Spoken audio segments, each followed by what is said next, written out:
maanta waxaa marti noogu ah walaasheen doctora oo ku takhasustay doctornimadana ku qaadatay arrimaha siyaasadda doctor Xaliimo Xuseen Maxamed waxaa dhankayga bidix fadhiya ayadana ustaada Kariima oo ayadana kamid ah cudwi muhiim ah oo cadada lajnatul ihsaan qaybteeda gabdhaha barnaamijkeena maanta wuxuu ku saabsan yahay daahira muddadii dambe tan ugu badnayd oo ku saabsan oo ah dharyaraysi iyo akhlaaqdii oo aad u sii liidato waxyaabaha keenayo iyo waxaan ka hadli doonaa aan ku qaadaa dhigi doonaa bulshadeena Soomaaliyeed ilaa xad intee la eg bay ka saameysay baraha bulshada dhibka ka jiro marka ugu horeysa waxaan ku bilaabayaa doctor Xaliimo waxaan weydiinayaa doctor Xaliimo ku soo dhawow waxaan ku weydiinayaa diinta islaamka iyo xijaabka waxay ka qabto hal iyo laba nooga taabato bismillaahir rahmaanir rahiim thumma salaatu wasalaamu ala rasuulillah marka laga hadlayo xijaabka waa aayad min aayatillah ilaahay subxaanahu wa tacaala uu ku soo dejiyay waana shay cibaado ah waxaad adigu dooranayso ama aad khiyaar u leedahay ma aha shay soonka iyo salaada loo waajibiyey buu ilaahayna subxaanahu wa tacaala uga hadlay oo waajib uga dhigay markii laga hadlayo sunnada iyo qur-aanka ilaahay subxaanahu wa soo dejiyey waa inuu qofku u ictiqaadsan yahay sida uu salaada u aaminsan yahay inuu ilaahay subxaanahu wa tacaala uu ku faral yeelay oo aayad ka mid tahay aayaadka ilaahay subxaanahu wa tacaala ma jirto khiyaar ma laha bal cawaaqibta iyo salaada sida looga hadlay iyo sida looga tagay sida ay ilaahay axkaamta u waajib yeelay batanna waajib looga dhigay marka waxay la qaadanaysaa axkaamtii kaleeto buu la qaadanayaa haddii aad nuqsaan la imaato sidii haddii aad ajirkeedii la imaato thawaabkeedii waa saas oo kaleeto waa aayad ilaahay subxaana wa tacaala uu ku soo dejiyey waana amar qof walba gabadh kasta oo muslimada ilaahay oo waajib aad baad ugu mahadsan tahay doctora waxaan rabay su-aashan inaan kugu daba qabto asturaadda iyo anshaxii baad u moodaa bulshadii Soomaaliyeed inuu sii dhimayo daahira intee la eg ama waxaad isdhihi kartaa door intee la eg ayay hoos u dhacaasi u imaaday ama ilaa xilliguu bilowday oo maxaa dhijar ku qiyaasi kartaa moodadan hadda socota ee dharyaraysiga ah horta markaan gadaal u laabanayno Soomaalida dhaqankeedii hore iyo markii laga hadlayo waqtigii horeete waxaa la isdhihi karaa 3 maraaxil bay maraysaa marxaladu waa tii dawladii ka horeysay oo say ahaayeen marxaladu waa tii ilaahay dadka u soo saaray fahamkii iyo sida saxwadii loo qaatay iyo dadkii si u fahmeen iyo taas waa la dhihi karaa maraaxilna waa tan hadda qaybsamaysa ee noqonaysa dadkii qaarna inay wataan oo sidii ay ilaahay ugu talagalay u wataan dadkii qaarna ay u fahmeenba inuu shaygan uu haday yani saan ku sii wadaan ay mujtamaca dadka kale ama dadka غير muslimiinta markii la dhahayo inay ka dhaxbaxsan yihiin afkaar ka aaminsan yihiin marka waxa la isdhihi karaa daahiradan waxay la socotaa wadciga hadda maanta yani inaga waxa ina haysta oo ah tadawurkan laga fahmay ama horumarkan laga fahmay adduunyadan inay qofkan aqliyada marka hadii aan su'aasha kale ta ku sii dhex qabanayno waxyaabo badan baa keeni kara la isdhihi karaa yani markii laga hadlayo waxyaabaha keenayo in laga tago asturaadiha waxa keenaysa oo ku soo koobi karaa iyada laftirkeeda 3 shay qofkan inuu raadinayo wax la dhaho iscaan bixin isa soo saar يعني gabadha waxa ka dhaadhacsan dadkan isu soo ifbixi laguma arko ma muuqatid qof muuqdo ma tiid taas ka dhaadhacsan maxay sameynaysaa marka waxay sameynaysaa inay dayasho sameyso wax kasta oo dadka ay cijaab gelinay ama islaada iyada fikirkeeda ra'yiga sida uga dhaadhacsan qodob waa kaas la dhigi karaa qodob kale waxa waaye amal la'aan baa keentay bataaladii waa badatay dadkii oo dhan shaqo ma jirto qofka marka insaankan aduuna shaqo haynin waa inuu wax uu ku mashquulo u keeno ka saddexaad waxa waaye maal baba laga raadiyo hadda risq buu noqday oo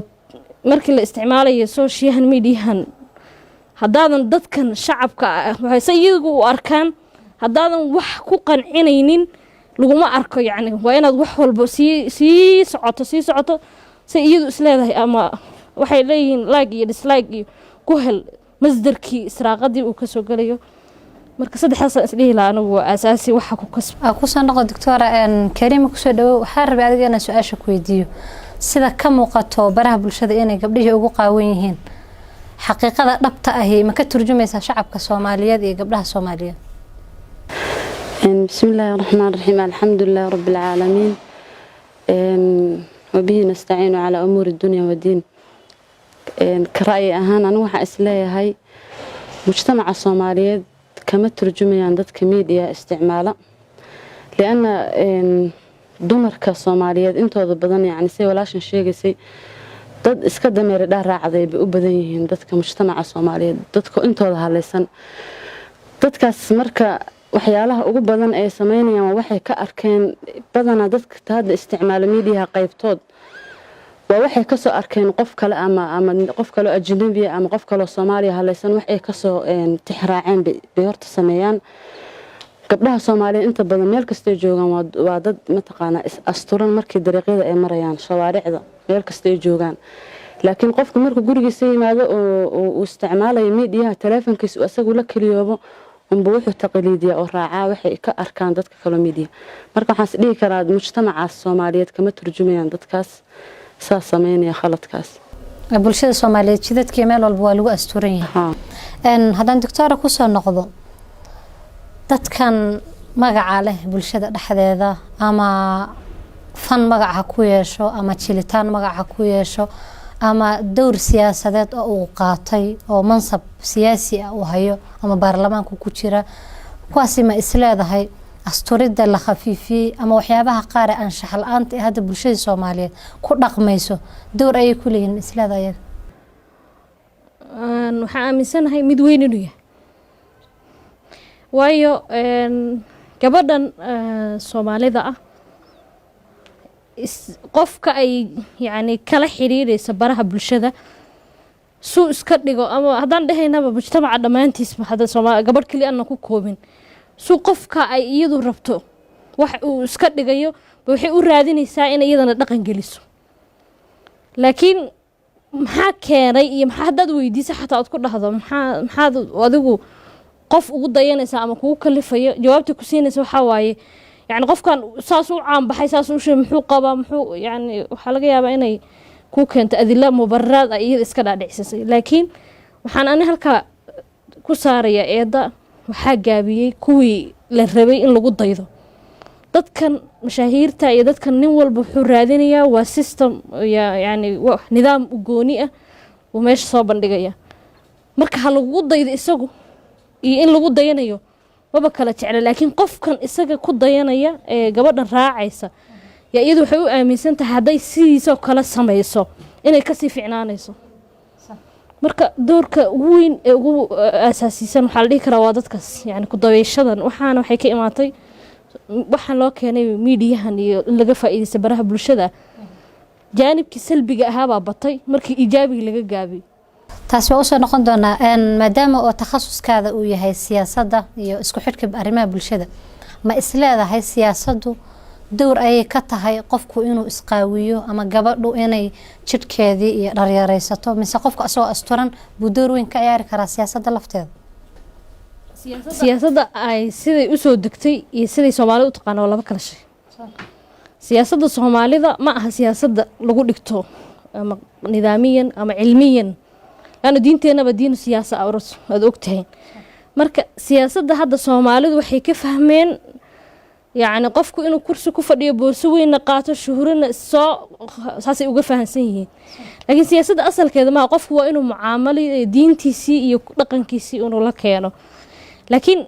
siyaasaddu hadda waxa la dhihi karaa hadii sidii la rabay ee iyadoo u degsanayd loo qaadan lahaa wax shaqo ku leedahay ma laana qof walba mabda asaasi u leeyahay mabdi'iisaas iyo qawaaniinta loo dejiyay xukumo oo xidhaya qawaaniinta iyo mabaadi'dan isqaawi kuma balahaba يعني waxay dhahan fiqiga waan garanayna xawala shakhsiyada ma dhexgalayso laakiin inay dhexgaliyeen waa yani arrimaha qofka khaaska oo isaga ama haduu ahaado jaanibka usar yani reerkii dhaqankii mabdi'i waxa adigu aaminsan tahay iyo waxa dadka aad la aaminsan tahay laba kala shay bay noqonaysaa wixii dadka siyaasadda u aaminsan yihiin iyo waxa adiga aad leedahay haddaad siyaasi baan ahay waan soo dhardhiganaya haddaad dhahdo wax ka aqbalaya male bal siyaasadda asalkeedu qofka mabdiciisa ku dhegan bay ka jecel yihiin asaasigana saasaa u ah markii lagu dhigan ikraan kalima haddaan kuu soo laabto waxaa rabay inaan ku weydiiyo arrintan anshaxumada ah ama qaawanida ah ummadda Soomaaliyeed ma waxay ka tahay ku dayo qof kale mise waxay ka tahay ku kalsooni iyo mabda diini oo diinka weecasha oo hadda qaateen oo cusub oo diintii Ilaahay inay ka weecanayaan oo eg bismillah hadda horta mujtamaca Soomaaliyeed dib hadda u fiirino mujtamaca Soomaaliyeed ma ahan dad horta khalfiyaad leh yani dad wax yaala asaasi lama ahan macna wixii la dib loo raaci jiray sida dhaqanka kale dad iska reer guuraay marka hore ahaayeen ayagoo iska ah reer guuraa dad wax qorana uma badno oo dadku waxa laga soo gaaray waa iska ka samaaciyad waxaan iska maqlo ayay awooy wixii laga soo guuriyay mujtamaca saasa ka bacdi markuu burburay dawladda iska burburtay adduunka la kala galay waxyaalo badan baa ku soo biiray mujtamaca saasa marka saameyntiisu ma ahan yani waxay aaminsan yihiin waxa ay raacayaan inay dhaqan ama diin ay ka tahay ma ahan waa waxay qof ka soo guuriyeen ama reer galbeed ha ahaadeen ama qof kale waxyaalahaas afkaarta la yimid ha ahaadeen laana mujtamaca markii hore wuxuu ahaa asal dad bulsho waxaan ahayn markii horena cilmi badan aan lahayn oo markii dawladda dadkii yani noolaa wax yar baa dadka markaas baranay dad iska reer guuraayo soo guurayo baadi inta ka tagaan ka bacdina western ama galbeedii meelahaas aadeen dhaqankii magaalada markay la yimaadeen waxay la qabsadeen dhaqamadii kale oo dadka kale ka soo guuriyeen marka afkaar ahaan ma ahan dad diiniyan dhaqanka u haysta laakiin waa dad taqliid sameeyay ku dayasho waxay qofkaas ka soo qaadeen ama mujtamacaadka kale oo gaalada ama jawaanibtaas kale ay ka soo qaaday bay sameeyeen haddaan su'aal kale su'aasha ku dhaxgeliyo dadkan laftooda caanka ah maxaa ku kalifaya baad isleedahay in ay ka dhigaan waxyaabaha ay soo bandhigaan mindim jirkooda inay qaawiyaan hadda dadka fanka dhaliceena ayaa waxay dhahaan fankii hadda waxba lagama hayo inkastoo asagaba markii hore munkar ahaa haddana waxyaabaha lagu sii dhaleeceynaya munkar kugu isdhaamo gabdhihii wax qumanay soo gudbiyaan ma hayaan saa darteed waxay ku khasabtay inay soo gudbiyaan ama ay ku xayeysiiyaan jirkooda qaybo kamida arrintaas ayada maxaad ka leedahay dibada asal hada u fiirino wiil iyo gabarba waa isku mid yani ilmaha markii ay la soo barbaariyo oo yar yihiinba qadaan fiirino dadka kale mujtamacaadka kale ilmaha waa mataqaana waalidka u sheeko kale looga bilaabaa ka bacdi ilmaha dhaqanka la baro waxa ka qofkan wuxuu jecel yahay inuu barto Soomaaliya marka fiirisid waa dad isku dayashada aad ugu badan yani qofkan waxa laga yaabaa meel hadda business kale tusaale hadii qof meel furto qof kale ka doofuran macnaha ma ahan qofkan asalkiisa hore wuxuu jeclaa ma ahan laakiin wuxuu qofka arkay uu sameeyay marka dadkan caanka oo kale ayaga laftirkooda soo guuriyeen dhaqan bay soo guuriyeen dhaqanka soo guuriyeen bay mujtamaci ku tadbiiqiyeen oo ku mataqaana kula dhaqmeen ka bacdi waxa arkay suuqyada marka xataa wax la gadanayo gabadhu uma gadato waxa ay jeceshaa ma gadato laakiin fanaan hebel ama qof caana waxa ku soo aragtay bay sameynaysaa marka maxaa keenay asal qofkii markii uu yaraa markiisa hore buusan ahayn qof lagu barbaariyay mataqaana inuu wax uu jecel yahay uu sameeyo laakiin uu ah qof wuxuu soo guurinayo uu sameeyo marka dadkan caankaana waxay ayaguna la yimaadeen ayagu laftirkooda waxay sii ku raadinayaan maal oo kala kamid ah dadka inay bulshada caan ka sii ahaadaan laakiin ma ahan waxa ayagu doorteen oo waxay dadka keenayaan ba isleeyahay dadka Soomaaliyeed saas u badan yihiin isla su'aasha lafteeda haddaan Dr. Xaliim kugu soo celiyo maxaad isleedahay maanta fankii iyo idaacadihii doorka inta la eg qaawanaanshaha ay ka ciyaarayaan maxaa ku kalifad isleedahay oo gabdhaha fankii dadkan ku dhaleeceynaya fan ma hayaane isqaawin bay meesha ku hayaan kulli anna kulli waxaan u aragnaa markii diin islaam laga hadlay inay wada munkar yihiin laakiin munkarkii wuu islaama dhigashada ay ummadda ku sii horseedayaan maxaad isleedahay adigu way u keenaysaa wallahi tan su'aashan waxay daba waxay yani hoos imaanaysaa in qofkan asaasiga biiskiisa laftirkiisa ama meeshii tarbiyadii ugu horeysay say gabadhu sheegtay inaysan dhisnayn laakiin markuu weynaaday uu wax rabay inuu soo saaro wixii uu rabay inuu soo saaro baa waxay noqotay hal nooc yani ummadii markii loo fiiriyay dhalinyaradii waxaa gaabiyey dadkii markii la isdhihi karo dadka hayay waxay rabaan ahaadaan dadkii rabay dhalinyarada inay istaagaan dhalinyarada inay hagaajiyaan dadkii baa gaabiyay marka kuwii markay gaabiyeen waxaa buuxinaya kuwa iyagu meeshoodii yani meeshii laga rabay kuwa kale inay u galaan laakiin waxa ku kalifaya ugu weyn waxaa waaye qofkan wuxuu fiirinayaa fanaankanu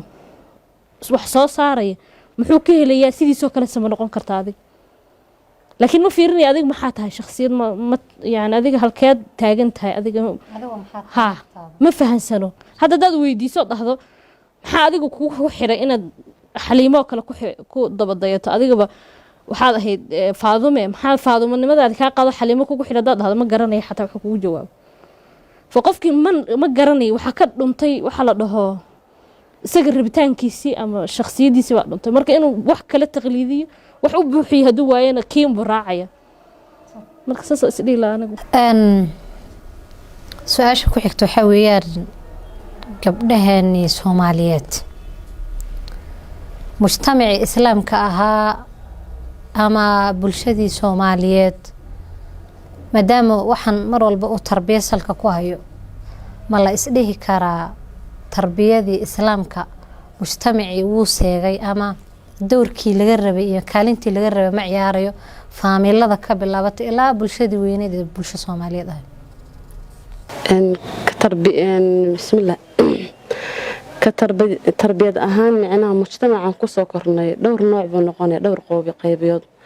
hadda dumar ahaan baa ka hadlaynaa barnaamijkana dumar ahaan buu ku socdaa dumarka kow guri bay kasoo baxeen yani gabadhu markay yar tahay ama waalid baa dhalay waalidkaasi markii hore ayaga laftirkooda hadda gabdhaha dhanka xumaanta markaa u fiirinayno yani gabdhaha saa sameynaya waxaa laga yaaba waalidkood maba ogaba goonibay u sameeyaan mujtamaceena marka wuxuu uga gaabiyey jawaanib badan bay uga gaabiyeen oo kow kay tahay waalidkii oo kale ka gaabiyey tarbiyadii guriga laguma siinin kabacdina qofkii wuxuu rabo iyo wuxuu jecel yahay midna lama barinin midda labaad mujtamaca Soomaalisan aan naqaano mujtamaca waxa weeye dhanka dumarka markii loo fiiriyo dumarka waxna lama baro waa xoogaa dumarka mataqaanaa gacan bidixeen oo iska jirta xagga dumarka ah waxaan isdhihi karaa dadka ka gaabiyey kow waxaa ka mid ah gabdhihii wax bartay oo guryaha fadhiya gabadhi waxaa laga yaabaa digtoore inay haysato ama master laakiin gurigay joogtaa waxaa laga yaabaa xataa inaysan dadka ku caawinin waxay taqaanaa cilmiga baratay ama ra'yiga iyo afkaarta ay hayso kow taas waxaan kaga dhaleecaynay dhanka dumarka weeye taas dowrka ugu weyn dumarka ka gaabiyey li'anna kuwoodii wax bartay iyo kuwoodii jaahilka waa isaga mid isku sibay mataqaanaa wixii xataa miidiyaha u isticmaalaan gabadha waxaa laga yaabaa markii miidiyaha xataa isticmaalistan wax baratay xataa laftirkeedu markay soo garaysay ayada depression iyo waxyaalo qafta in iska timaado waxay rabtaa isaga qorta miidiya لأن أيضا ما أهن waxa dadkaas dhan waa dad qofka kale ku dabadayna qofkan boostiga soo dhigo un basoo fiirinay ma ahan qof mataqaana cilmigiisi kaga faa'iideysanay afkaar diinta tan kale waxa kale ku dhaleecaynaya dumar ragga ama caalim ha ahaado ama daaci ha ahaado ama walaal ha ahaado ama mataqaana zawj ah kurtigood ma ahan dumar mujtamac u bisil inay dumarka soo saaraan ma aha waxa laga yaabaa gabadhiyo kale inay xaas tahay mataqaana maxaa la ninkeedana uu saas kale asna uu daaci ama caalim u yahay laakiin raali ugama ahan inay mujtamaci soo hor istaagto walaa ay ku caawis maxaa la dhahaa kiliib kuma caawin karto muxaadaro kuma caawin karto mujtamaca ma hor istaagi karto laana gabadha gadaal baa laga haystaa waxaa laga yaabaa markay wax yar ka hadasho barnaamijyada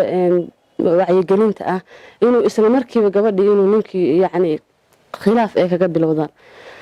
asaga laftirkiisa wuxuu rabaa inuu wax zuuriyo laakiin gabadhiiba pressure ku haya marka mujtamacana wuxuu yahay mujtamaca dumarka ma taqaanaa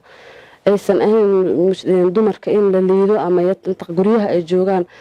yacni gabadhan kaloo halaysan dariiqay maraysaa dhib looma arko laakiin gabadhan markay khayrka damacdina sheegto aslanba gurigaa lagu xanibaya waxaa loogu xanibayaa mararka qaarkood shuruudaha xataa guurka kale waxaaba laga rabaa in laga dhigo waxaa kow ka ah gabadha in lagu dhaho gurigaad joogaysaa markaad guriga family marka ay noqotid gurigaad joogaysaa yacni dacwadii wixii dhan waa ka fadhiisanaysaa ana marka waxyaalaha ugu weyn waxaan saarayaa dadka ducaadda ah ama mujtamacaadka lafdhabarta u ah baa waxay hayaan cadaadiskaasoo kale tayaga raggan ugu horeysa isleeyahay aad baa u mahadsanta ustaad doctor waxaan rabay inaan ku weydiiyo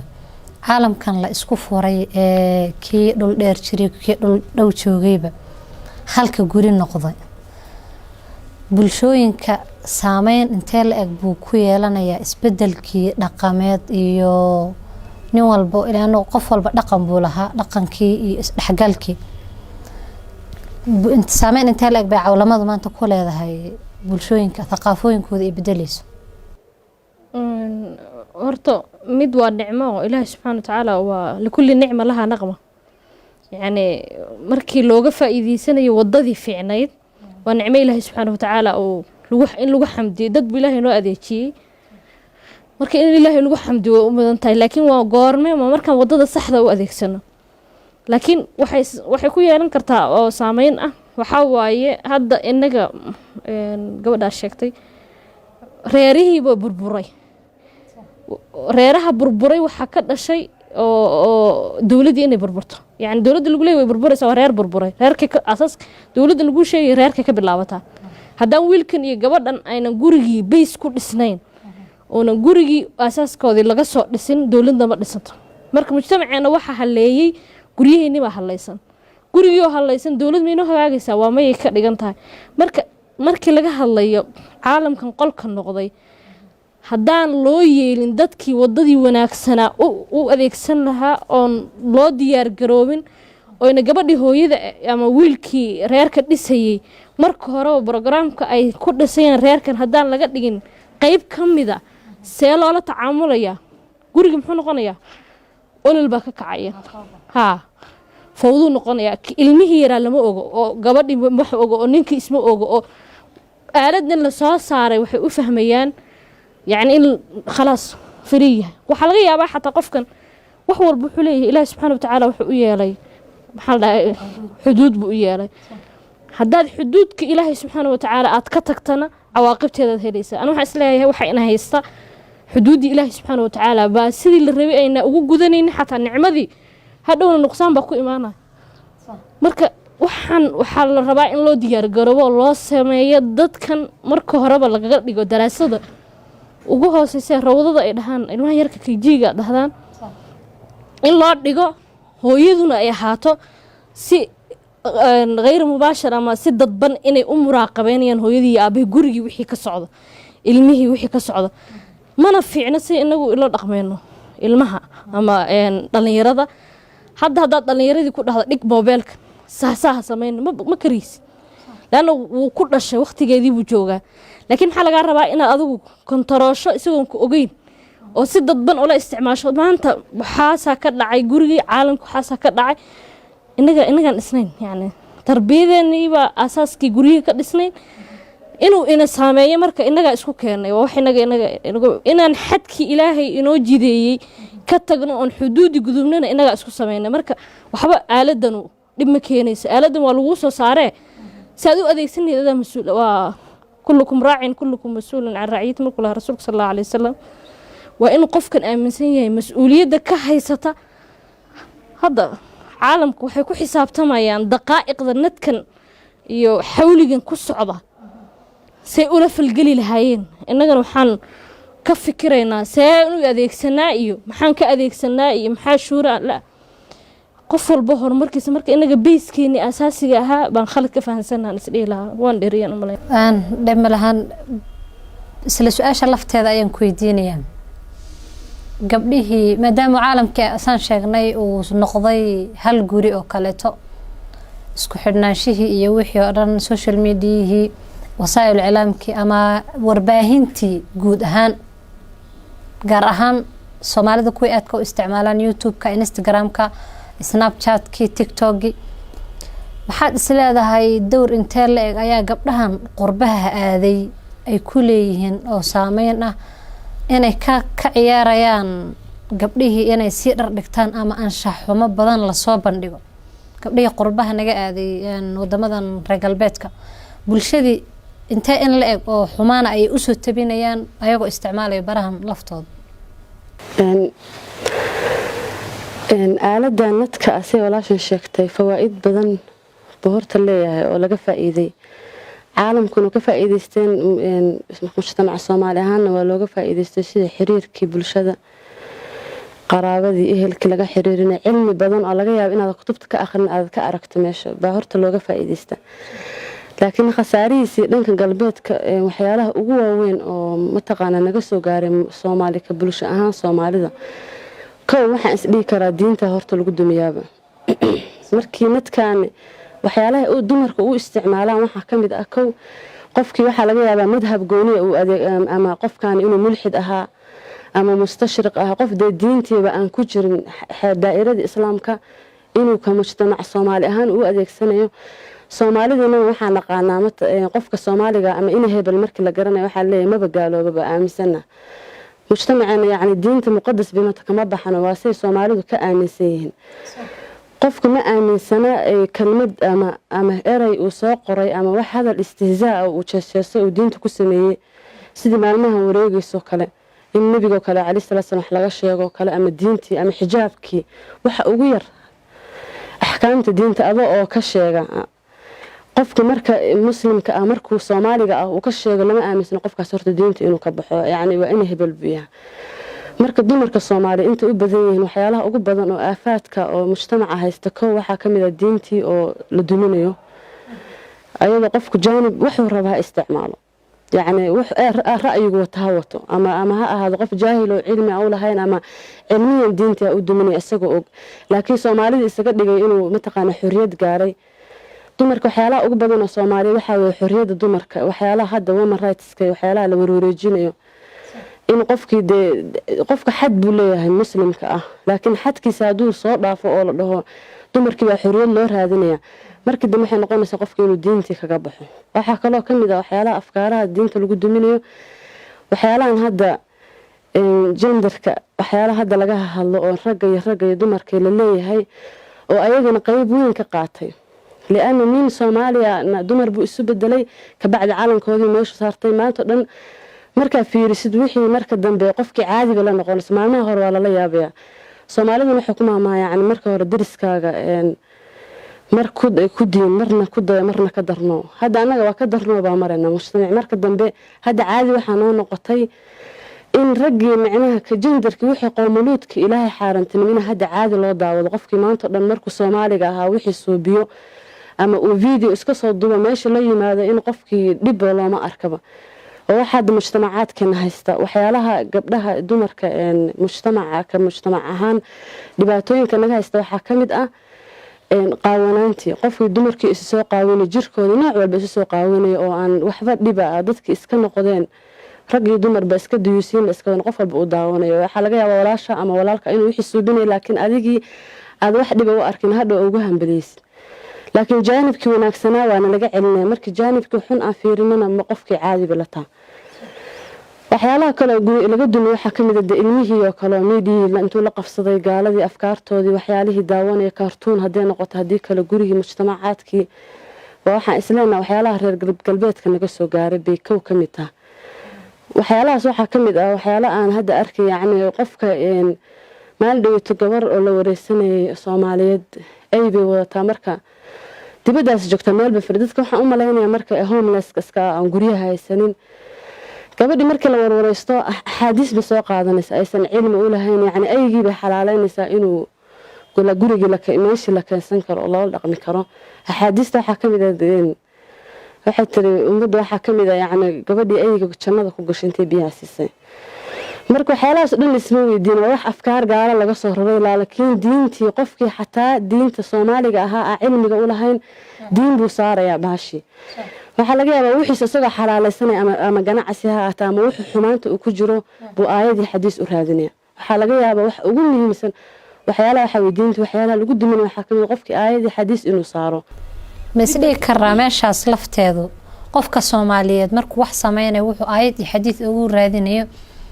Soomaalidu waxay ku dhisan tahay mar walbana ka dhaaqaysa ka duulaysa diin islaam waa dad mabda iyo diin leh ay ku noqdaan oo mar walba ay ka ambaqaadaan taama la isdhihi karaa inuu keenaysa waxaan mujtamaca Soomaaliyeed aslan diintu waxay ku soo gaarto qori kuma soo gaarinayo dad waxay diinta ayaga ku qaatay ikhtiyaarkooda dadkuna waa dad asalkooda weligood diin lahaa yaani ma ahan dad hadda soo galay marka qofkii waxa looga duulay jaanibka laga duminayo waxa taa jaanibka diinta qofkan wuxuu xalaalaysanay wuxuu asagu wato waa wuxuu mataqaana uu diini xadiis u raadinaya aayad markaas waa dadkii mustashriqiinta kala dadka naqaano ama dadka la dhoo quraaniyada ama la diiniyada waxay ku yimaadeen ba asalkoodaba ninka quraaniga quraan buu wata quraankii bas soo qaadanaya nabigii uu inkirsay waxa mujtamacana yaani lagu dubinaya bay kamid qofkii markii la dhaho hadda gabadhaas oo kale markii ayga ay xalaaleynayso maxay ugu sheekeynaysaa ayga gabadhaas janno ku gashay micnaha bimaana aygu yaani si kasta xalaal buu yahay in haysto ra'ayadu kaga dhigaysa ma taqaano laakiin dadkeena waa mujtamac diin laga soo gaaray saasaakeen dadkuna waa dad marka badana dhaga wax ka maqal dhagaha laakiin ma aha dad wax akhriyo cilmiga raadiyo ma aha aad baad u mahadsantahay waxaan rabaa qaybta mushaarikiinta inaan u wareego maama Maryam دكتورة waxay codsatay in waxaad ku noqonaysaa su'aashii ahayd waxaan roo inaan ku daro asaasan dadkeena Soomaalida gabdhaha markii laga hadlayo ama ummadeena Soomaalida waxa inagu yar qofku ilaalada Ilaahay subhanahu wa ta'ala intaad ilaalinayso waxan maxaa kaaga iman kara maxaa kaaga waxin kara inaad qofku saas yahay laakiin dadka xagga tagay waxa ku kalifay waxa waaye ummadan 100% waa islaam dad baa ka xun u soo dajiyay jadwal la dhaho seen u halaagnaa oo uga tirtirnaa waxaanay ku dhagan yihiin waxa la dajiyay waa qaanuuno la dajiyay dagaalkii labaad ee adduunka in la burburiyo dawladaha oo halkeena laga burburinayo laga galay waa haweenkii iyo ciyaalkii waana lagu guuleystay yani ilaa haddana way socotaa wali uu ku socotaa marka gabadhan baxaysa ee kaligeed tagaysa laftarkeeda ayada laftarkeeda mushkilad haba baxda meeshii way tagtay haddaad fahansiiso dhahdo maxaa meesha ka doontay ida laftarkeeda ma garanayso meeshan waxay ka qabanayso waxay dhihi jireen dameero dhan raacday yani waxay dhihi jireen islaam misanin buu ama qaano waalan bay ahayd qofka wadada soo mara wuxuu dhihi xageed u socotaa halkaas way raaci kula lug bay dhihi hadana kii kale marka inaga ma jirto mabda asaasi ah oo inagu xiraya silada Ilaahay subhanahu wa ta'ala intay la egtahay inaan gaarsiisanahan isdheelaa waxa ugu weyn ee dadkeena markay baxaan bedelaya hay raac ka dhigay aad baad u mahadsantahay doctor Maryam waxaan rabaa inaan ku weydiiyo maadaama daahirada laga hadlayo ay tahay isqaawin iyo gabdhihii ama dhalinteena guud ahaan rag iyo dumarba inay reer galbeedka ku dayashadoodii badatay ama dadkan galbeedka naga aaday Soomaalida laftoodina la dowrkii hooyooyinka iyo aabayaasha xageeba islaada uu ka baxay aw hooyooyinkii aabayowgii dadkan dhala isqaawinayo maadaama hooyo weyn aad tahay Soomaaliyeed السلام رسول الله مثلا waxaad iskale ilaahay ku mahadsan kulanka qiimaha badan waa soo imaanay haddii aan ugu su'aasha waxaan aaminsanahay hooyooyinkii iyo aabayaashii wax aan loo dirin oo aan waajib looga dhigin waajib isaga dhigin waxaan ugu horeysa inay adduunyo iyo xoolo raadin ay ku mashquuleen wadantii asaasiga ahayd oo Ilaahay subhanahu wa ta'ala ku waajibiyay iyana mas'uuliyadooda ilaaliyaan ay ka kaaftoomeen kaaftoona kama aha runtii gaarnaan uga dhici hooyooyinka iyo aabayaasha amba hooyaha ahay laakiin culayska waxay saareen kasabkii iyo irsaaqadii inay raadiyaan marka waxaa fiicnaan lahayd oo يعني مثلا كل والدك ده والدك حق له والدك هو يوينك أبياش أنا قابل بدأ يكجرت المهم هذا إلهي بكل استاقة واحد عندنا قصية ربتي المهم إيش اللي يكريه ما أهم يعني جنس بلا ما أهم يعرفش كثير المهم السحر اللي يكريه فيه أنفعي لها وبريء المجتمع وصل لها وأنا يعني ما كنت بيس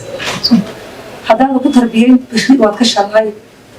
wixii meesha ka soo dhashay iyo nabaadka halkaas ka soo dhashay oo ka shalaysa marka waxaan anigu ugu naseexay la hooyayaasha aabayaasha gaabin badan ayaa ka jirta inay dib u soo noqdaan oo ka fiirsadaan awlaadda ay abuur yani runtii in guriyo islaam la dhiso oo lagu fikiraa oo hebel ha loo guuriyo oo gabar hebel ha loo guuriyo laakiin lagama fikiro gabadhan maxay soo saaraysaa ama aabaha wiilkan muxuu soo saaray meesha waxa weeye haddii dad guriga la dhisayo waa in dad tarbiyaysan oo hagaagsan oo waxa weeye carbisan oo diinta u bisil waa in la soo saaro markii la soo saaro wixii halkaa ka dhasha wanaag ubaa ka dhalanaya إلهنا وطبعها والبلد الطيب يخرج نباته بإذن ربي قف وهو يمكو أسوى نفسيه وقف وين سوى صغرى لكن هذا هذه أنا بريز هذا ليه وحي ماشي كذا أنا شبكم اللي أمام الله وصدقيني إن شاء الله جويري هذا أنسوير وريجو جويري برها بالشدة صار أركتيبا وحاك تشيرو إسقاوين بدن سان أرقنو أما وحياة بدن ودقن صومالي الدين هان مدنا بكو فيعنين ما إسلادها إنتان لقب صناي بهذا ينون نقطي عادي وشارع حتى هذا تكو أركتو إن هيرات إن حماس الديني أما إن فطري أو إسلاد وحن إن عليو كفي عنا الله هير وحين قارني إلى أن سكيلون وحن نخوة أما إن وازع الدينات ونجع عليو محل هذا دين إن لقى دي وحن أما إسقاوين تأتو أما خلط ضعيها هذا أنشحه مع ويلكي دور كفرنايو قبل ويلكي سورال كنا كردنا قبل أو قرب سارتي لقطي إسلا هذا إلى هذا حد وحين قارني أنا إسكلا قبصنا ونندن كلاين الرماس بسم الله يعني هذا أول قبل برنامج كاس سجاء فكر كي الله يعني لنا يرضى حاليكها ويكجابين أرتايدا وأيجي ظهر كعيا يعني سمين كرائن دواتوين كي أما رقم حما سيرها السوشيال ميديا وكلاباين كهلن يعني دنك تيك توك دنك انستغرام أنا يريد حفلة إني دقن كي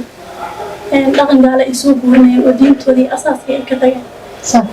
مركا والله ما بدنا نعمل سبيكرا ما سبيكرنا أنا يريد قبل قبصين أو واحد هذا السرية أما حشوت كمان شد دنك كلام عليه كمان أنا يريد يدين تبرتوي تجاري إنه هي مركا الله ما بدنا بعض السؤال إن شاء الله ها marka bulshada inay la qabsato caadi la noqotay baad qabtaa adigu oo hadda aanan lahayn ka dhidin shaarici caadi ba u noqotay hadii loo istaago ayada yani maqaamkeeda la helo laakiin dhalinyarada ayaga naftirkooda way ku jiraan maanaha inay la qabsadaan zahro maadaama oo muddo aad soo joogtay dhanka qurbaha waxaan rabaa inaan ku weydiiyo gabdhaha qurbaha mar walba maxaa ku kalifo in ay sameeyaan hoos u dhaca ama diin ha ahaato ma waxaa jirta wax gabdhaha ku khasbayo mise dhaqanka meesha ka jira ayaa isleedahay muddo markay ku dhex noolaan saameyn ayuu ku yeeshaa oo saasay uga tagayaan xishmadii iyo xijaabiye iyo qabiil alxamdulilah wasalaatu wasalaamu calaa rasuulillah haddaan kala qaado arrintaas dumarka qaar waa waalid oo waa dumar caruur dhalay qaarna waa dad ku koray qurbaha oo dhalinyaro ah waxaan isleeyahay waalidka inta badan dumarka aan ku aragno social mediaha waa dad stress qaban anigu isleeyahay oo caafimaad qabin nolosha cariiri ku noqota sababta oo ah caruurta ay korinayaan way iska korinayaan mooyaan caruur la mabda ah oo la fikira oo ay karahayaan ma aha marka dadkan aad moodaysaan inay fayow yihiin laftirkooda qaar baan fayoobay qaarna mabda bay ka tahay oo waa qaar inxiraaf diineed intuu ku dhacay colaad u qaaday diinta islaamka oo rabaan in ay muxuu ahaa ay dad kale ay saameyn ku yeeshaan qaybta ku saabsan dhalinyarada waxaa weeyaan markii ay qurbaha ku korahayaan horaba waalidku hadday si kasta u dadaalaan waa dad aan ka yaabnay oo qof kasta oo waalida oo qurbaha jooga oo codka maqli doonana uu rumaysan doono waad korinaysaa qur-aan baad geynaysaa waxbarashadiisaad la dadaalaysaa laakiin adiga kugu mabda ma aha qof kugu mabda ah oo ku aaminsan ma aha waayo bulsho wuxuu ku dhex nool yahay aad boqolkiiba hal xabaad ka sii yartahay iskuul buu tagaa saaka aroortibu kaa karnaada caawu kuu yimaadaa dhaqan kale iyo fikir kaluu qaatay waa qof laga dhaadhiciyo qofka bini aadanka ah wax xila oo ka saaran diin ma jirto inuu iska noolaado oo horumarka adduunyada uu ka qayb qaato waa dadka ay ka dhaadhacsan yihiin oo macallimiintooda iyo dadkii la noolaaba ay ka dhaadhicin hayaan inay cariiri tahay qofka intuu mabda aamin inuu isku koobo oo qof hubiya shakhsiya kaabila haysto isku arkaa oo si xor ah ay tahay wuxuu raba inuu u sameeyo marka canuga marka uu yar yahay wuxuu ku leeyahay anigu waalidkay baan ka cabsanaya laakiin waxaan ma aaminsanin si cadba beri ka maalin hooyoy ima qasbi kartid hooyooyinku way ogyihiin taas laakiin aniga waxaan u maleeyaa duruufun baa ku haysa dhulgaada haddii ay suurtagal u aan lahayd hooyooyin badan inay ka tagaan way ka tegi lahaayeen marka waalidkii dhibaatooyin fara badan baa qabsanaya fikir buu bilaabayaa uu khafiifayaa markaasaa sida uu si yar ugu khafiifayo waxaa la helay hadda social media oo dadka kala qayb qaadan karto fikirka adi aad aaminsan tahay hooyadii way xanuunsan tahay adinkuna waxaad moodaysaa qof fayow laakiin kuwa badan ma fayooba waxaa jirto kaleeto haddaan kaa dhexgalo muxuu ahaabay ka tahay haddaan kaa dhexgalo waxaa jirto dad waaweyn oo ayagu waaweyn qurbaha tegay sida annaga hadda ku hayno social media da waxgarad ay ku yihiinna ku tegay markay xaggii tageen aad ka dareemayso tafalud akhlaaqi inay akhlaaqdii ka tageen ama ay dharyaraysi bilaabeen maxaa isleeda ayaga kuwaasi uu ku kalifaya maadaama qof weyn uu ahaa oo waxgarada markuu inta ka tegay weeye waxa ugu badan muxuu ahaa kuwa ku qasbaya waxay aniga ila tahay muxuu ahaa aragtidayda gaaban waxa weeyaan qofkii asagii oo wuxuu tegahayaa meesha qof muslim oo wanaagsan oo soomaalinimo aaminsan isla markaaba wuxuu la kulmayaa markaaba iskuul buu bilaabaya shaquu bilaabaya gabadhii markii ay shaqadii bilowdaba waxay dareemaysaa inuu xijaabka uu dhibaato ay ku tahay ma ogi ummadda soomaaliyeed waxa aynan u lahayn mabda ay ku dhegan yihiin sababtoo ah cidi ku dhihi maysa xijaabkaada iska siib oo tuur qof intuu kuusoo istaagayo ku dhahaya ma laha laakiin adigiiba waxaad qofkiibaa durbo wuxuu bilaabaya inuu shaym dareemo inuu ceeb inuu bulshadii ka qalooduu bilaabaya markaasaa waxay samaynayaan aniga gabadh baan deris ku ahayn meel aan deganaa markii hore ay shaqada bilaabaysay xoogaa markii dambe waxay bilowday inay soo xidhato xijaab kan gabdhaha yaryarka ay xidhaan oo laakiin yaro dheer markii dambe khimaar bay u wareegtay waan la heli jiro waxaan ku dhihi oo ma iska qabtay dharka keligii dharka ma qabi kara ayay dhihi jirtay marka waxaa laga yaabaa dadka ugu asturan bay ahayd khayr allaha siiye kuwa qaarkoodna wayba iska tuurayaanba marka bulshadaa saameyn ku yeelata waana dad u dhagan nugul isbedelka weeyaan isbedelka ayay aada ugu dhagan nugul yihiin isma dhigi karo waa qof istareensiinay markuu inta joogo inuu ku ciilanaa waxaan haysto haddana isla taxriir boqolkiiba boqol ma aha taa keliya bulshada uu u tago ani markaas waxaan aaminaa marmarka qaarkood soomaalidu marada ay qabaan iyo dhaqanka marka ay ku nool yihiin diin iyo dhaqantoona uma aaminsana keliya meesha ay ku nool yihiin sida looga nool yahay bay iskaga noolaadaan markay halka ay nala joogaan muxuu ahaa way dharkii ay dadku qabeen bay iskala qabaan berri ka maalin markay meel kala tagtana zayigaasoo kale ayay iska qaadanaysa xataa hooyooyinka ee aabayaasha waa la ninkii markiiba dharkiisu iska tuuray jeans buu isku jufaya cid ku tiri dharkanaad qabtaa ee ka tag ma jirto asagaa rabistiisu ka maagay dictooradan su-aal weydiin doona haddaad waqti isiisaan khayr alla waxaan u yara gudbayaa safiyoy annagu soomaali haddaan nahay waan xijaab jecel lahay baan isleeyahay fikir ahaantayda laanu markaan ciidayno taniya midda noogu yaree dhowrka bilooda dhar xijaabaa loo xidhaa waxaana dhibayo maxaa la dhihi jiray dad naga badiyo na hafinayaa mise waa laba ruux oo meel ka qayliy oo dhalinteen inay u maleeyeen ilbaxba السلام على رسول الله وكما أنت سؤال شيء ودي حليمة كجوابه أنا وحاسبيه ترى واحد كسرت كيني سبحة وعي هرت كل هراء قبضي إني سن هيسني يعني قولي علاقة في على أي وقت يتسوي لين فكر ويناتو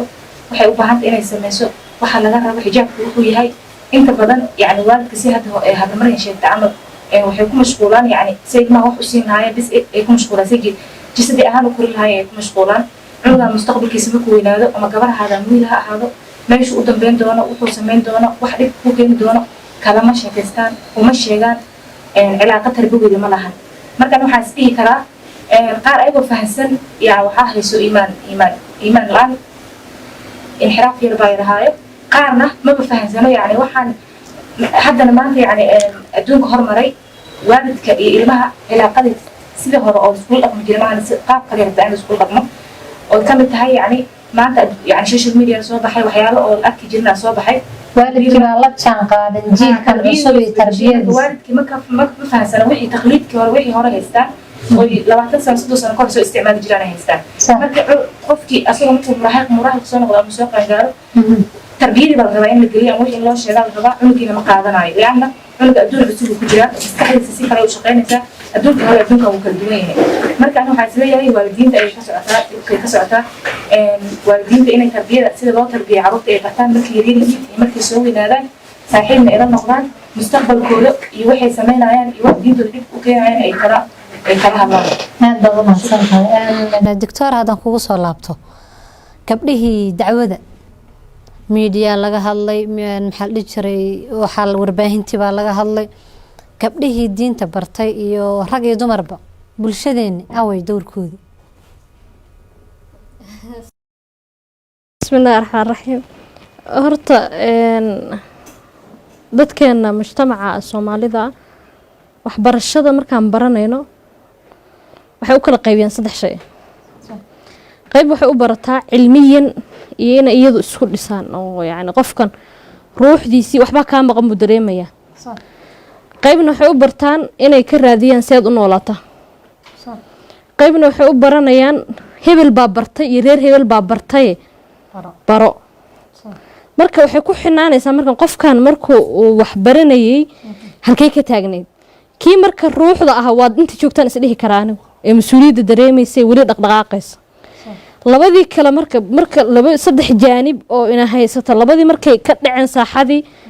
dadkii kalena uu caalamkiina uu inoo noqday hal qol oo weerarku uu aad u badan yahay maxaa la dhihi karaa waxa dhacaya hoos u dhac baa ku imaanaya tan kale waxaan eeda saarayaa ragga waxaan u saarayaa gabadhii meeshii soo istaagtay hadasha waxay aaminsan yihiin codkeeda cawrata qaarkood waxay aaminsan yihiin ka qiir ahaan haddii la dhihi lahaa markay xumaatada samaynayso iyagoo u jeeda ay keligeed tahay waxaa laga yaabaa mujtamaca inaysan ka radin laakiin marka ay wanaagga samaynayso ama ay meel ka dhex hadlayso ma garanayo wax ku kalifo in iyaga laftarkooda intii lasoo fadhiisay la weydiiyey ila qumanaan lahayd marka gabdho badanoo wax samayn lahaaba waxaa laga ka xanibaya oo yani ay u dhaxaysaa inaysan haysanin wax ku daaficinaya ama daaficii guriga ahaa ee dhaqaajinaya kule wax wanaagsan baad sheegaysaa ka hadal ka wixii oo dhan ma haysato ayada maxay gabanaysaa marka halihii waxay isdhihi wax ma taqaanide waxba ma garanaysid joogba isleeda markaan weli amal baa jiraan leeyahay oo dadkii ruuxda hadda dhaqdhaqaaqay waa jaanibkii u bartaan islahaa yani waxba ka maqan jaanibkaas hadda weli jira labadan jaanibna waxaan dhihi lahaa ilaahay subxaanahu wa tacaala ha noo soo hanuuniyo haddaan adiga ku soo laabto Kariimo doctorada waxay ka dhawaajisay gabdhihii wax bartay iyo inay dowrkoodii la xanimayo waxaa kaloo jirtooda hera oo gabdhaha lagu xantaa si walba ay wax u barato wax ma gaadho ma noqon karto qof wax jeediyo arintaasi ma taageersan tahay maxaad soo ku cilaynaysaa haddii jirto arinta bismillah yani dumarka wax bartay waxaas dhigi karnaa labaa loo kala qaadi karaa yani marna dumarkaas marna waa hooyo oo waxaas dhigi karaa waxay uga gaabiyeen dowrkoodii dee gurigooda maba kasoo badin karaan kuwo yar baa ka badin kara maan inta badan xataa haddii hooyadu wax barato gurigay ku mashquulsan tahay haa ilmaheedii iyo reerkeedii bay iska badin kareen kuwa kaloo soo haray aan isdhigi karo yani jaanibkaas way ka badin karaan waasaa soo sheegnay waxa ugu badan oo cilada la saarayaa ayaga oo naftooda ku kalsooneen oo gabadha dhanba kalsoonida dhan baa ka dhumaysa markay waxaa laga yaabaa inay istiraahdo ama cilmi uma lihid ama xataa haddii cilmigu la hadli kartid ama meel kale ay ka fakarayso isleedahay waa dad kale kaa dambeeya baa kugu dhaleecayn doona soomaaliduna hadday u fiirsata badankoo dadka miidiyaha isticmaala markaan fiirinayno dadku labay noqdaan qofna qof aamusay waa saa sheegayno oo qof markaas ka gaabiyay oo kalsoonidii ka dhiman tahay qofna markii dhanka xumaanta xataa la dhawo xumaanta sumaanta waa saas markii sumaanta la hadlo marka dhanka xumaanta xataa ka hadlayno dad badan waxaa jira xumaanta waxay u soo sameeyaan markii lala hadlo bay ka sii daraan oo dad badan aan hadda la garanayo qofka waxaa laga yaabaa inay gabadha xijaab ku taqaano ama diin xoogaa inxiraaf ama waxbaa ku dhacana shaydaan baa ka daba shaqeeya markaa ku tiraado ilaahay ka cabso وإذا قيل له اتق الله أخذته العزة بالإثم يعني يدين بيهم كسي لبلاغيا وعريق سي أصلين يحلو يسال ولا هلو كلا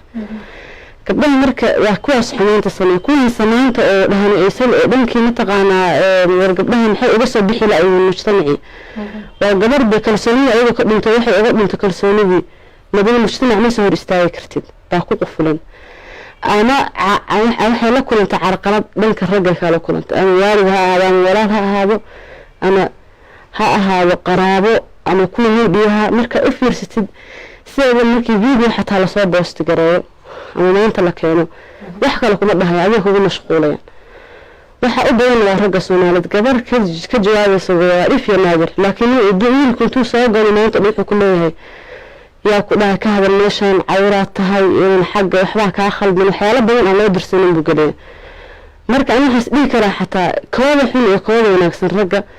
waxay door weyn ka qaataan si dumarka aysan uga hadlin mujtamaca waxaas dhigi karaa doorka dumarka wuxuu u dhimay mujtamacana u diyaarsaneen inay wax gaarsiino hadda samaysid waa laga soo bada hadlaya waxa lagu leeyahay khaladaad badan baa ka gashay meeshaas maadaama oo gabdhihii munkarka waday aan isleenahay lagama qabanayo oo arintii waa wadaan ma radintuma waxay ku socotaa bisito gabdhihii diinta lahaa hormarin adaa iskale su'aasha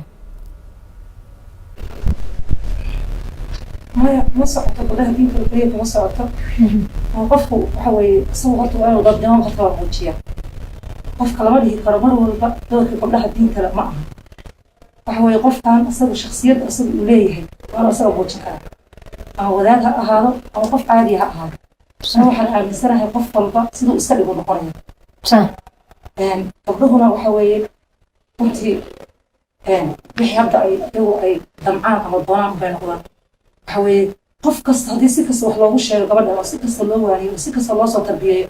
أنا وهذا وحنا بعد هذا والد أهل الحياة بدل هو والدين كعمرية ناس أشياء استخفيفي دام تيجوا يقال حبهم سبحان أركي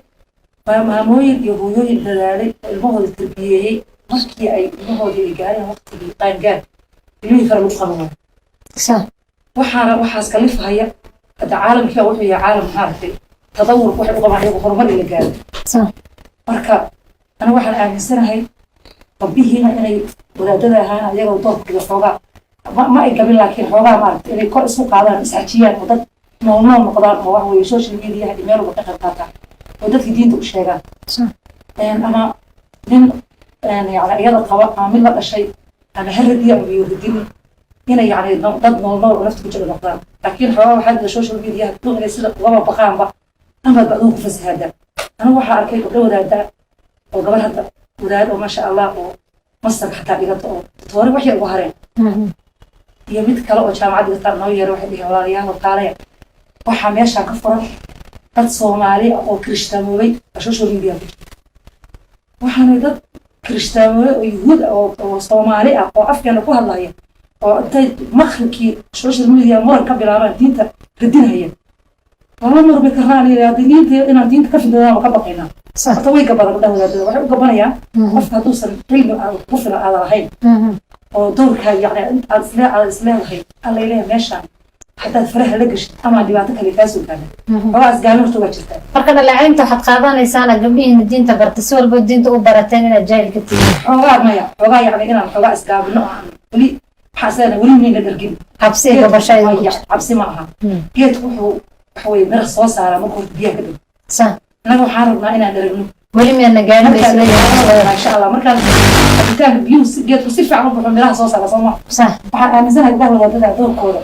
حتى لو على العدي ولويه لكن أنا الحوار قبلها هي مسليه أمر وصيف عنها كيف كنا على هذه هذا ما سنتظر مرة سؤال بقى دكتورة دارم إنا ويدية تفضل دكتورة حارب إنا ويدية قبل الصومالية مركز أي سياسة قالها إني لبستان أو استخفيفية أو استسلام موجية محقوقة لفا ما حق هذا ده استاكتوا أظن موقنين أو نحوها عن عرفت بربك الوحوين أو بلاي استخدمين أبو قبل الصومالية أو مركز ورحتها على الأقل سيري أدو نولان جرتين حجابku iska noocyo badan yahay waxa laga yaabaa inaynan ayba dar weyn oo xijaab u taqaan gabadha ayna qabin laakiin gabadh bulshadeedu ku jirta inay ahay maalintii xil loo soo magacaabo ama maalintii ay niyeysato in ay xildhibaan noqoto ama ay meel maaliyad ka shaqayso oo siyaasadda ay rabto inay ay kaalin ka qaadato gabadhii nolosheedii oo dhanba way soo bedelaysaa maxaa u malaynaysaa inuu arrinkan lagu kalifahayo بسم الله الرحمن الرحيم سهر وما حسنت ولا لا خير الله كسيه أنا ملاينا حلقات بدن أو كدو بين برامج كسوي جرين ودن كان كإيماني مركا سياسة مركي لقى هالليو سومالي ده واسان هرو الشيء يتكلموا كل دوان تاي لكن waxa ku kalifaya ugu badan waxa waaye mansabkan waxay u fahansan tahay inuu marmuuq yahay yani meeshan ay qabatay waxay u aaminsan tahay meel ka weyn inay ka dhex baxday dadkii xogaa waxa ku jira ha waxay aaminsan tahay inay iyadu dadkii khalaas siyaasad inay iyadu xukunto waxa kale oo dhihi kara waxay aaminsan tahay hadayna saan sameeyninba inaynan yani soo shaqadeediiba dhameystiran karin bal dadka la shaqaynaya ama ku dhex jira ama ragga ama bulshada ah waxay iyagu ka aaminsan yihiin haday weydiin lahayd hal habeen meena hal maalin meena saa u labisatay laakiin maba isla iyadu waxay u aaminsan tahay saan hadayna samaynin inay siyaasiyad ahayn waxay aaminsan tahay inay ka xorowday waxay ahayd dadkii taas bilcagsi يعني waxay noqonaysaa qofku markuu meesha mabdiisan yani hadda wadankan joogno kaleete aan ka imaanay haddaad adigu sidaadan ahaatay ilzaamka takriim gooniya ku siinayaan yani waa qof mabdiiisi aan ka tagin ka dhigaya waa lagu sharaf aad aad leedahay laakiin markaad isbedesho adiga waad garanaysaa adiga shakhsi qofka la tacaamulayso يوم واحد هدو اسكسو مالين كلي هدو شكل كلا اسك دغو ادون دريمين احساس كركاغاد كدريميسا اسبدلka marka waxay aamintay saddex shay baan anu ku soo koobila ko waxa waaye inay dadkii ka sareyso labo waxay u aaminsantahay hadii insan sameeyay shaqadii laga cayrinayo ama aysan shaqadii u soconaynin ama aysan saa ahayn saddex waxay aaminsantahay hadii san sameeyso ijaabkeedan inay manaasib kale ku siheelayso marka anaga warsaday qaarkood noogu yimaadeen wadanka Suudaan oo weyn baan warsaday ku yiri maxaa saa in ka dhigay maxaa isbedelay adduunku wuxuu u hormaray waa cilmiyan laakiin sida adigu iska dhigayso uma hormarin ma fahansanaba midaada kale waxaad ogaataan hal qofkan aynu magacaabayno hal positionka loo magacaabo ma uu qalmaaba asal ma uu qalanto waxa shalay wasaad waxa reebun fulana geli ma laha cilmi wixii ma garanayso meeshii ku jirto ma garanayso waxay qabanayso xasab ma garanayso waxay sameynayso waxay u socoto ma garanayso waa gurigii laga saaray oo hadda ilaahayna waa ka hadlayay qarna fi buyuutikunna markii soo dageysay tii marka looga saarayna ma fahansana dawaabid bay leedahay siyaasaddu dawaabid bay leedahay waxay leedahay shuruuday leedahay marka ma fahansano iyadoo cilmi la'aan iyadoo u fahansanay dadkii ka sareyso ayadoo dadkii wax la hadlayay uu sajirine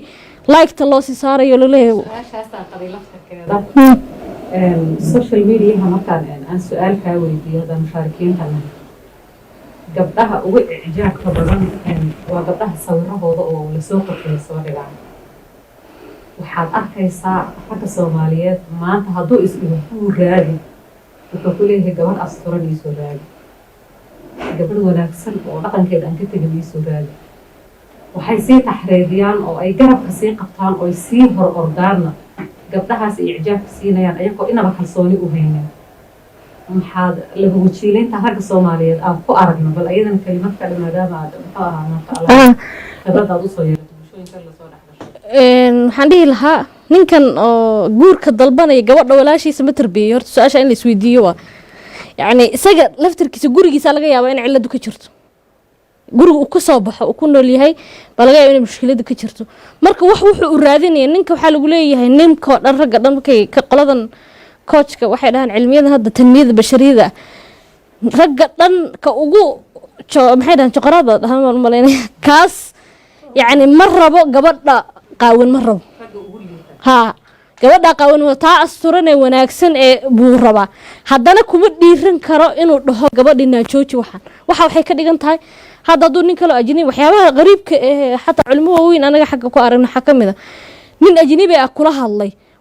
gubanaya isaga dhan wuu isbedelaya laakiin hadda adiga hadda qaawanta kuma dhahayna isqari xitaa ciladaasu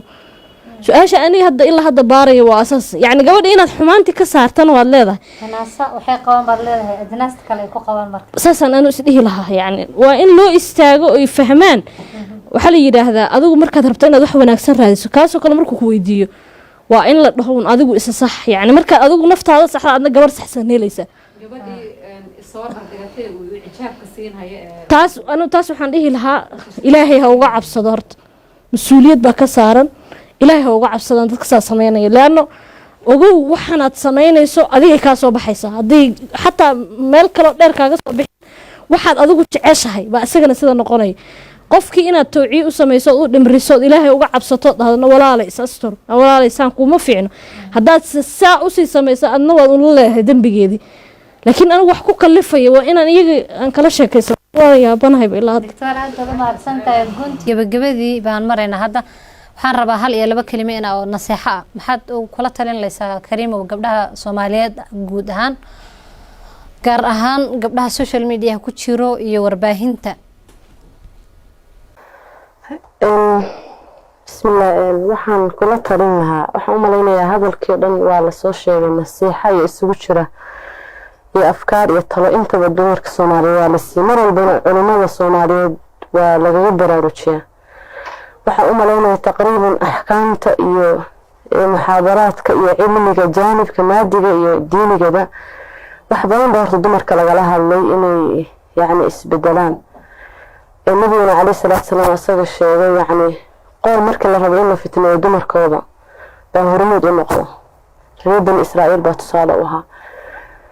دمر كمركة وحيالها جوانب تمركل لغفير فيه وحيالها أولي سنة ودمر كلغفير إنه وحاول دعايرون بيابنين كتالله والميديا مركة تكتب جواب هذا الكلمة ما وحالها هذا اللي هي وكفسات سنتهاي معهم بوستي قراء الإسرائيل كتاي أما وحي سوشيال جريس معها لكن جوابها وحا لا يدوها وهذا سوى لها الشيء لايك يشير وحياله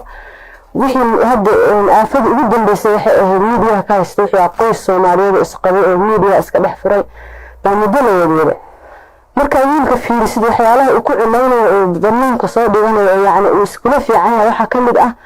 وحي لا يشير أو بالي إسمي أنا معنها أنا بمك أتصني وحا دروني سهرقي الصومالية ودمر كيبا inuu isku ceersanayo dhanka caanimada qofka inuu shuhuro iyo famous inuu ka dhex noqdo media marka dumarka waxyaalaha ugu badan ee media ka dhaxayaan waa saashadan qoraal iyo waxaas ma ahan cilmi oo dadka dheer yihiin waa cawrada in qayb mar la soo dhigay ama video call ha laga hadlo ayagoo qaawan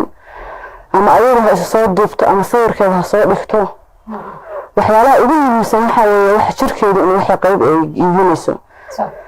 كوجا فعلا قبلها أساسا من هذا المركب من جورسان حيالا عن كلام واحد كمية مر الله على مركب اسم مركب وحي على مركب فيسبوك إذا سيسين الجورسان اسم مركب واحد على صوب يعني آيات وأحاديث يبي صور كذا على بصار مش يعني واحد دريسة أيه ده من أسلوب بديش المجتمع يعني فوق كلام ده لكن المجتمع هذا وجه أصلا نساء marka gabdhaha waxyaalaha aan kula tarnay waxa kamid ah yani in horta Ilaahay ka cabsado qofka haduu xiriirka Ilaahay la leeyahay miisrada uu taagan yahay boomaray buu gaaraa positionkaas mar uu taagan yahay haday ka tahay maxaa dhaha qof hebel iska gad ama mujtamacaas ama wax aan ku noqo hadda dadka sida shay irsaaqada ka gasho meeshaas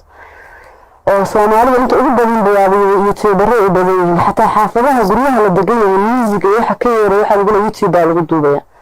waxyaalaha dhibaatooyinka ay ka mid tahay